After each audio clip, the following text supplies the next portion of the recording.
During times when the present is bleak and the future appears frightening, a glance to the past often provides solace. Throughout history, inspirational people assessed conditions which intimidated, and took action to overcome them. Some have been political or societal leaders, some scientists and researchers, some simply people going about their daily lives, refusing to accept the status quo and changing it for the better. Many have been women, during times when overt actions by women in politics, business, and other areas were generally frowned upon by society. Their actions continue to inspire today.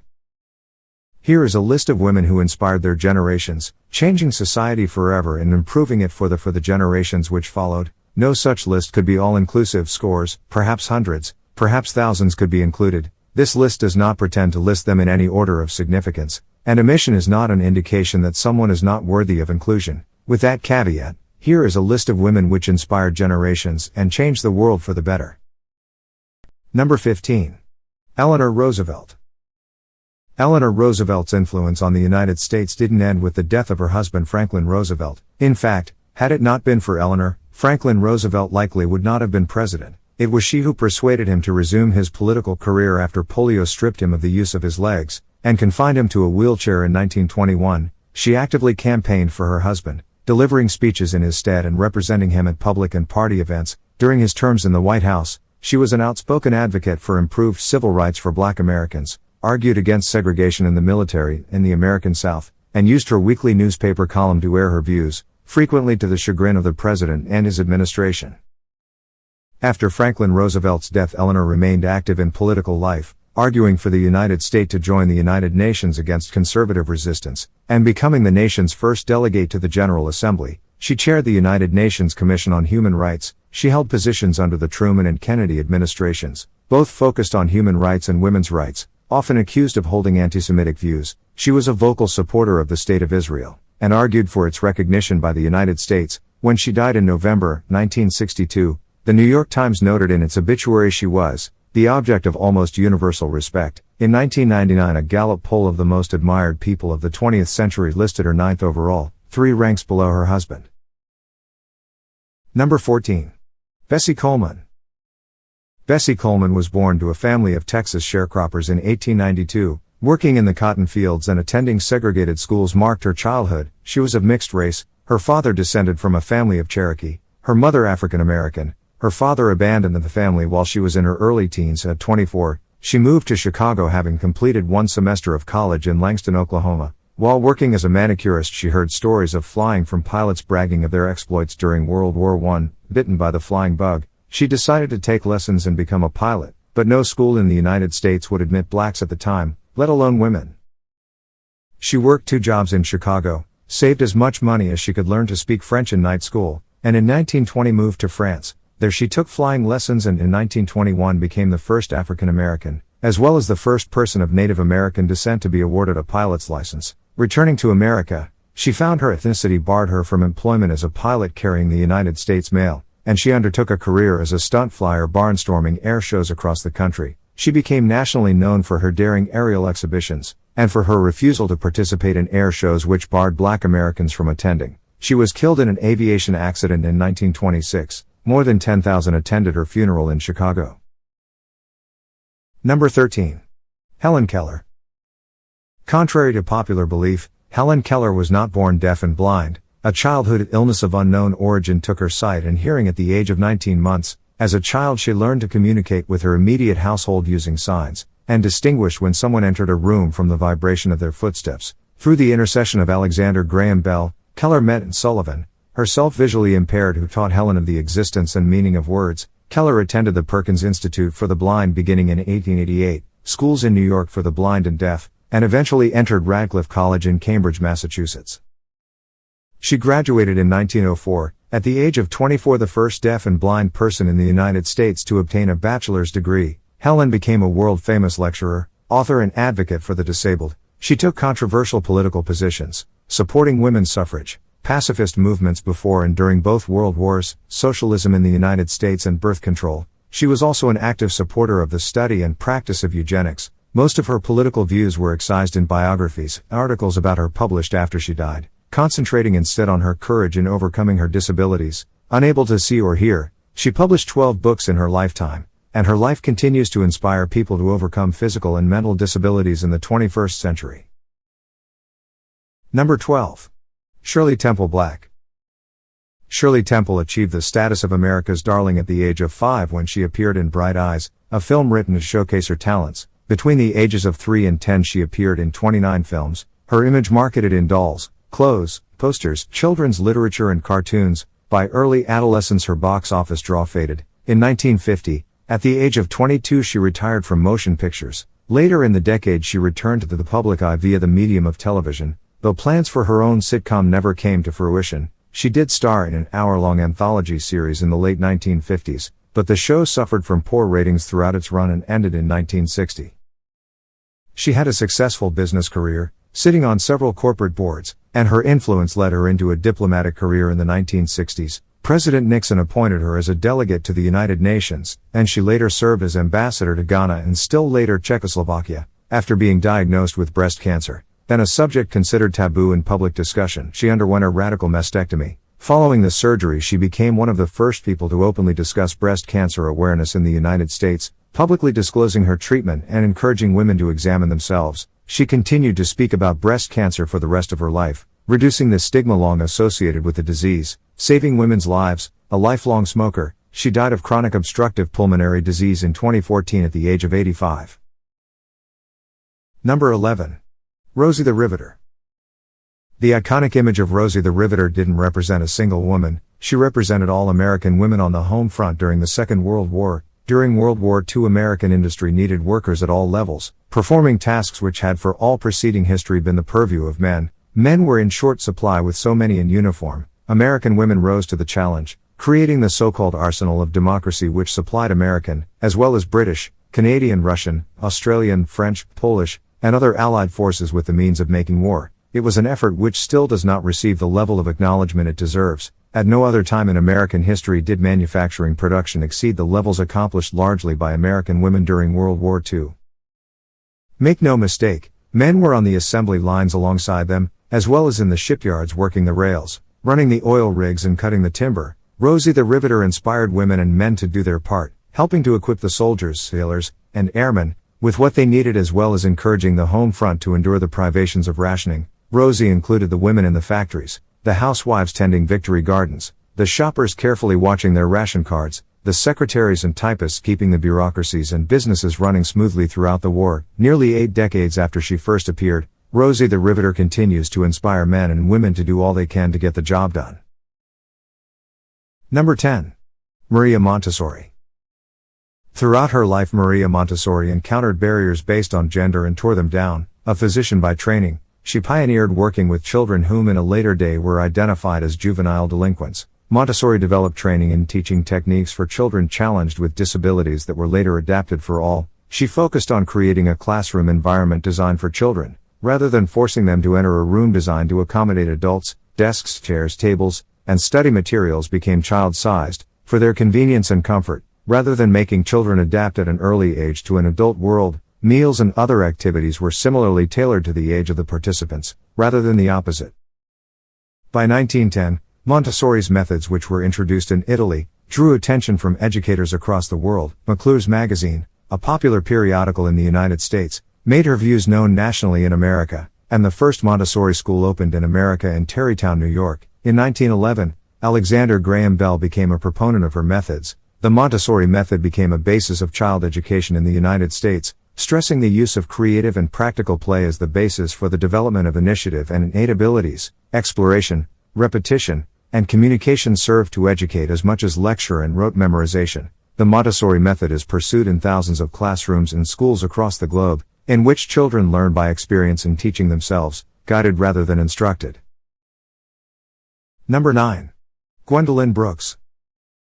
On May 1, 1950, the Pulitzer Prize for Poetry was awarded to Gwendolyn Brooks for her work. Annie Allen, published the preceding year. Brooks was the first African American to receive the Pulitzer Prize. She never pursued a 4-year college degree, instead attending a junior college and supported herself working as a typist in Chicago. She published her first poetry in American Childhood magazine at the age of 13. Her poems reflected the rhythms and characters of the city, and drew the attention of critics and fellow poets including Langston Hughes and Robert Frost. She taught American literature at the University of Chicago, and eventually taught at Chicago State University, City College of New York and Columbia University, among other schools. In 1953 she published her only narrative work, a novella which followed the life and experiences of an urban black woman, titled Maud Martha. The book described the racism within the American black community, in which lighter skin-toned black Americans looked down upon the darker-toned, often with even more bitterness than that from white Americans. In addition to the Pulitzer Prize, Brooks received accolades including the Robert Frost Medal, the National Medal of Arts, and the Poet Laureate of Illinois, a title she retained until her death in 2000 among many others. Brooks was controversial throughout her life, leading her to once comment, "Truth tellers are not always palatable." Number 8. Gertrude Ederle. As a child, Gertrude Ederle suffered through a severe case of measles. The disease left her with a severe hearing disorder, which in later life rendered her totally deaf. Her father, a New York butcher, taught her to swim. She learned so well that she swam in the 1924 Olympic Games, sharing a gold medal in the 4x100 relay with her teammates, setting a new world record time in the process. She won bronze medals individually in the 400 and 100-meter freestyle events, as part of an American Olympic team which won 99 medals in the competition that year, earning a ticker tape parade in New York and international acclaim. It also earned attention which led to sponsorship by American newspapers, when she announced her attempt to become the first woman to swim across the English Channel. Her first attempt, in 1925, failed. She tried a second time during the summer of 1926. Swimming from France to Britain, she wore motorcycle goggles sealed with paraffin to protect her eyes from salt. Immersed in the water for more than 12 hours, her successful crossing was the fastest ever recorded at the time, 14 hours and 34 minutes, bettering the times of all 5 men who preceded her in the feat. Her record stood for 25 years. She became a vaudeville star, played herself on film, met with President Coolidge, and inspired women athletes across the globe. Later in life she dedicated her time to teaching deaf children to swim. Ederle lived to the age of 98, dying in 2003. Her life is celebrated in an annual swim from New York's Battery Park to Sandy Hook, New Jersey, following a route in which she once set a record time which stood for more than 80 years. Number 7. Jacqueline Kennedy Onassis.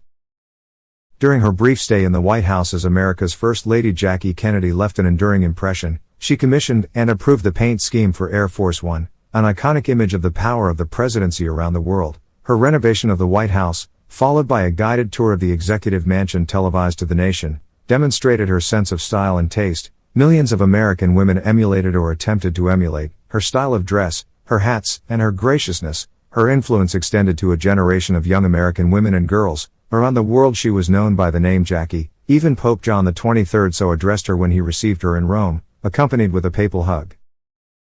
The memories of her courage and poise following the stunning murder of her husband, as she sat at his side, haunted the nation at the time and for decades. In the terrible 4 days of his death and national mourning which followed, she displayed her pain and her resolve simultaneously, planning his funeral standing publicly with head held high, her children's hands in hers. Jackie's dignity in the midst of a horrible tragedy helped hold the nation together, earning her the admiration of all who saw her at one of American history's worst times. Subsequent events led to scandal and gossip, some true and some false, but there is no question she was a positive influence, whose contributions to American history as First Lady, and as a widow, are still seen and felt. Number 6. Katharine Graham. Katharine Graham's father, Eugene Meyer, turned the newspaper his family owned, The Washington Post, over to her husband in 1946. She later claimed to have felt no resentment that her husband gained control of the paper, rather than herself. In 1959, Katharine's husband, Philip Graham, became chairman of the Post's holding company. In 1963, Philip, after years of philandering, alcoholism, and mental illness, took his own life. Katharine became just the second female publisher of a major newspaper in America. By 1972, Katharine was publisher, chaired the board of the holding company, and the first female Fortune 500 CEO in history.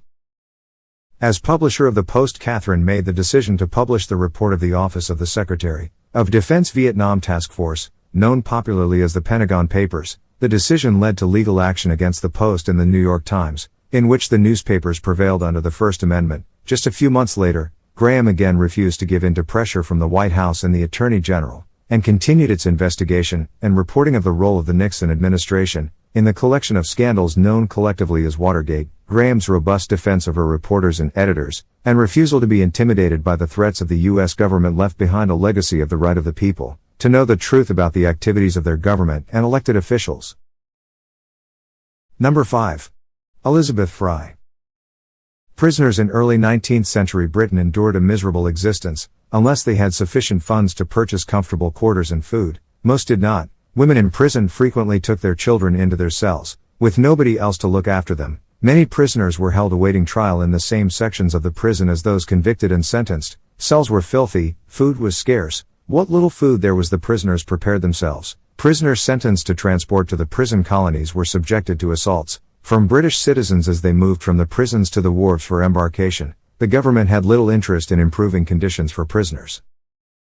Elizabeth Fry did. The wife of a banker of dubious financial ability, she had little in the way of her own funds. She found ways to raise them. Fry instituted regulations among the prisoners voted on and passed by the inmates. She created a school for the children in prison with their parents. She formed an association to obtain materials for the prisoners, and seamstresses to teach them sewing skills. One of the first reformers to support rehabilitation instead of simple punishment. Fry extended her reforms to the transport ships, where conditions were often worse than in the prisons. She also started one of the earliest groups arguing against the practice of forced deportation. During the winter of 1819 she started London's first overnight shelter for the homeless. Eventually she was presented to Queen Victoria, who expressed admiration for her work. Number 4. Rosa Parks. Rosa Parks changed history through a simple act of defiance, refusing to surrender her seat on a Montgomery, Alabama bus to a white passenger. Contrary to popular belief, she was not sitting in a whites-only section of the bus, nor was she the first black passenger to refuse to relinquish her seat when ordered, but her case gained fame because the NAACP considered her most likely to prevail in a lawsuit challenging the state's segregation laws. Parks also moved when the driver demanded, but to another seat in the same row, rather than to a row in the rear. She was arrested for violation of the segregation law. The act led to lawsuits and a boycott of the city's bus system by black riders, more than 75% of the customer base. Parks became an icon of the civil rights movement. Though she often disagreed with movement leaders including Martin Luther King, she participated in several of the movement's events in the 1960s, among them the Selma to Montgomery marches. She died in Detroit in 2005 after a life of activism, some of it controversial, including involvement in the Black Power movements and the Republic of New Africa. In 1999 she received the Congressional Gold Medal, the highest award of the United States Congress. The medal bore the inscription, "Mother of the Modern-Day Civil Rights Movement." Number 3. Queen Elizabeth II. Regardless of one's opinions regarding the royals in Great Britain, one must rank the reign of Elizabeth II as one of the most momentous of British history. When Elizabeth ascended to the throne following the death of her father, Winston Churchill was Prime Minister. Since then, as of this writing, there were 13 more. Among the events which occurred during her reign can be found the Suez Crisis, the Falklands War, the end of the Cold War, the IRA terrorism in the United Kingdom, and the end of the British Empire. The United Kingdom changed to a decimalized monetary system in 1971, much to the chagrin of traditionalists. The monarchy and royal family endured criticism at times for a variety of reasons, but Elizabeth's popularity with her subjects seldom wavered.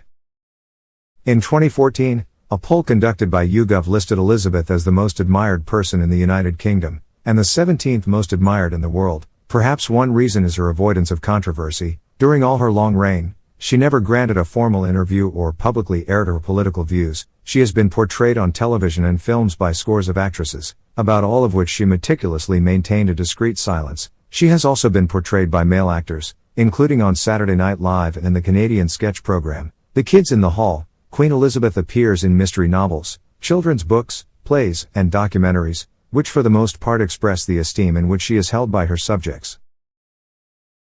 Number 2. Jane Austen.